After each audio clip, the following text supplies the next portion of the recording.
A gun battle takes place in Africa, in which a single Western soldier outguns many locals. No matter how many times he is killed, he is eventually felled by tranquilizer darts and removed in a U.S. top-secret body bag. Later, in Japan, Kei Nagai is leaving school, lost in his thoughts and crossing the road, when he is hit and killed by a truck. Within moments, he begins to recover and discovers he is an immortal demi-human, known as the Ajin, the third in Japan. The bystanders and students realize it too, and begin to see the opportunity to receive a large reward for his capture. In shock, Kei screams, which immobilizes everyone, allowing him to escape. The police and a man called Yutasaki of the government Ajin branch converge on the scene. Kei manages to meet up with Kaido, an old trusted friend, and they flee on his motorcycle. Kaido takes Kei and flees to the hills on his motorcycle. While stopping for fuel, Kei was recognized by two criminals in a van who have just abducted a schoolgirl. The criminals follow them, and when the boys stop by the side of the road, the criminals attack. The leader pins down Kei and chokes him to death to see if he revives. As Kei loses consciousness, a mummified figure, or black ghost, materializes nearby. Kei comes back to life and screams again, immobilizing everyone. Kaido recovers and they flee again on the motorcycle, pursued shortly thereafter by the criminals, who are in turn followed by the black ghost. Meanwhile, at the crime scene at Ajin's house, Tasaki explains to the police how an Ajin voice can immobilize anyone who hears their scream. He received a report containing the whereabouts of the Ajin.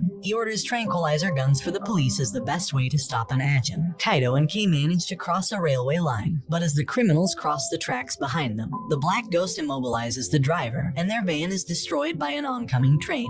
The black ghost is heard repeating Kei's words. After escaping from the criminals, Kaido and Kei are seen and pursued by another motorcyclist. Meanwhile, a man called Yutasaki recognizes a guy called Sato, an Ajin hunter at Kai's house where the original Ajin accident occurred. The other motorcyclist is revealed to be an Ajin bounty hunter and caused the boys to crash, in turn making Kaido fall unconscious. Kai pleaded with the man to call an ambulance for Kaido because he's still human, but he refused and blames Kai for involving his friend. However, Kaido recovers and was able to knock the bounty hunter unconscious. Unfortunately, Kei has a broken leg and cannot move, but knowing he can't die and that he can come back to life, he uses the motorcyclist's knife to kill himself, and then fully recovers without injuries. Sato, along with a man called Koji, discuss ways to find Kei. On the other hand, Kaido takes Kei to the forest, where he suggests that they should go to Kyushu, and Kei sees the black ghost again. Yutasaki's assistant, called Izumi Shimamura, questions Kei's sister on who told her about the time Kei saw a black ghost, which was when their dog died. Suddenly, a black ghost appears and kills Izumi right before her eyes, along with the police officers. Izumi manages to recover and it is revealed that she is also an Ajin. She uses her own black ghost to attack the one sent by man Koji, which managed to kill her. The black ghosts battle each other, with the one controlled by Izumi eventually defeating the one controlled by Koji. However, Sato abducts Kei's sister during the battle and tells her that he wants to help Kei. Kei decided that he should try to contact other Ajin who may be in hiding, but Sato contacts him first and they agree to meet.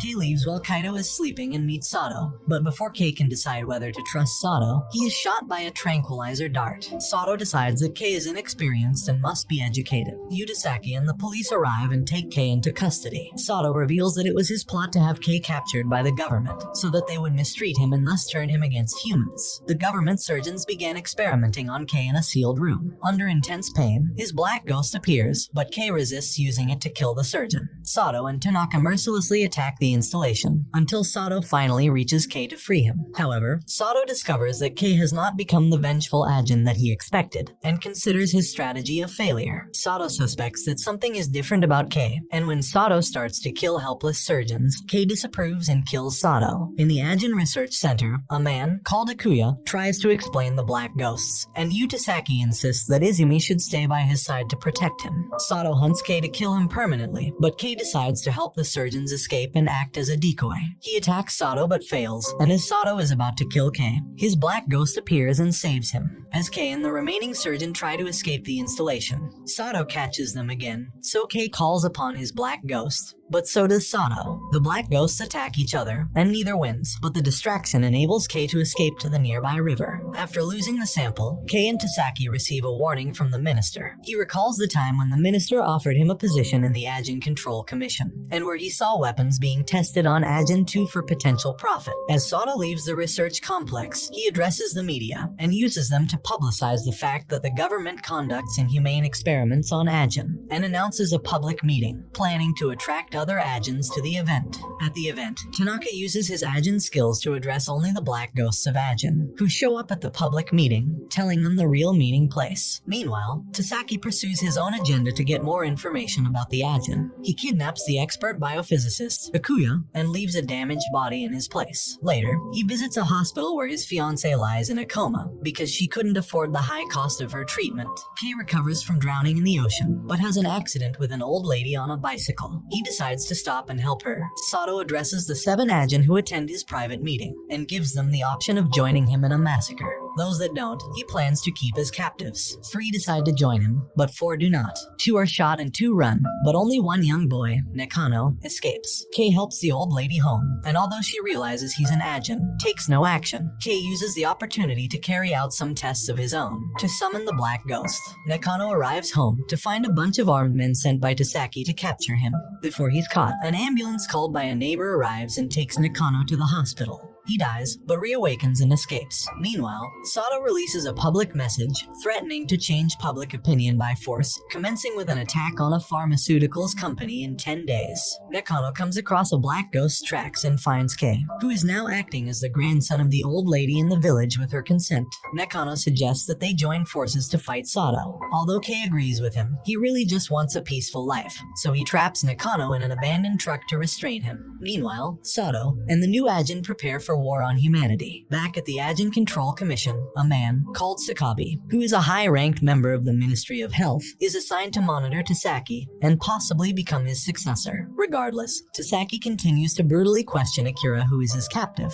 for information about Ajin. After being allowed to smoke his cigarettes, he begins to talk. He told them everything he knows about Ajin and black ghosts, which we come to discover are also known as IBMs, invisible black matter. IBMs have individual characteristics and are unstable, lasting only about 10 minutes, and can only be generated 1 to 2 times per day, and are difficult to control in the rain. Kei kept Nakano locked up, and tries to figure out how the black ghosts work. He is having trouble, as he finds that it tends to do the opposite of what he tells it to do. Kei is seen in the woods by a local who becomes suspicious. To allay the fears of the local officials, Kei appeals personally to them to accept him into the village. Sakabi reports that Tasaki is acting under his own authority, and suspects that he has Akuya, but the minister decides to take no action and continue to monitor him. Sato's group prepare for their attack on the Grant Pharmaceuticals company. Sato's group puts his plan into action with the assistance of the 3 new Ajin, sabotaging a building dressed as cleaners. Tasaki coordinates the defense of Grant Pharmaceuticals, whose CEO does not stop production or send staff home. Kei still keeps Nakano captive and refuses to stop Sato, enjoying his life playing the grandson of the old lady. Sato implements his plan, collapsing a nearby 50-story building onto Grant Pharmaceuticals, then challenging the elite Metropolitan Police assault team to defeat him. The Metropolitan Police assault team used different tactics to continually kill Sato to prevent him from acting against them. 2 of Sato's Ajin begin attacking the police, but are quickly targeted by police snipers.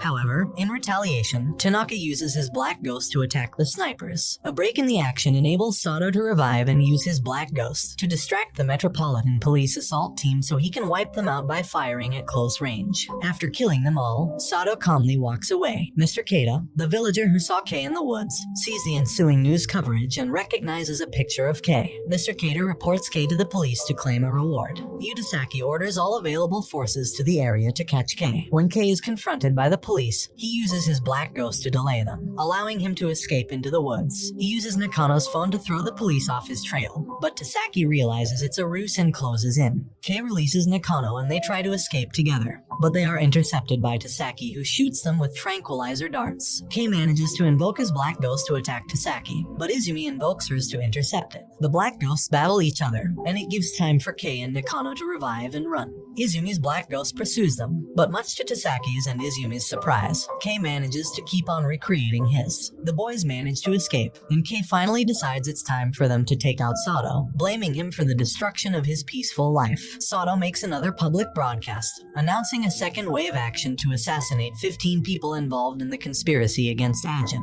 And if there is no improvement in the treatment of Ajin, a third wave will be unleashed with which he intends to rule the country. And this brings the anime to an end. Don't forget to like and subscribe if you enjoyed, and turn on the notification bell so you never miss out on another video. Until next time, take care.